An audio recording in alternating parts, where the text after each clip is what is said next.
ভাবতে কেমন জানি অদ্ভুত লাগে, একদিন আমরা কেউ থাকবো না। এমন অনেক মানুষ আজকে কবরে শুয়ে আছে যারা জীবনে নিঃশ্বাস নেওয়া অবস্থায় মরণের কথা হয়তো মনেই রাখে নাই।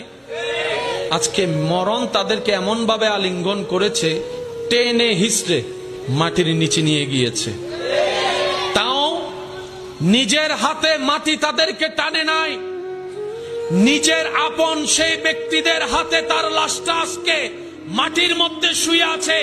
যে আত্মীয় আপনদের জন্য একটা সময় সে দিন রাত দেখে নাই, পরিশ্রমের উপর পরিশ্রম করেছে, ত্যাগের উপর ত্যাগ দিয়েছে। ডান হাত তুলে দেখাই, বলেন ঠিক কিনা?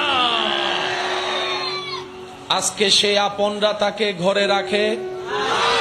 আপনি আসরের সময় মৃত্যুবরণ করেন, এশার হতে না হতে আপনার জানাজা। আপনার মৃত্যুর সংবাদটা যদি সকাল 10টায় শোনা যায়, দেখবেন 12টার ভিতরে জানাজার টাইম উল্লেখ করা হয়ে গিয়েছে, হয়তো বাদে জোহর, না হয় বাদে আসর। সূর্য ডুবার আগেই আপনার লাশটা কবরে চলে যাবে।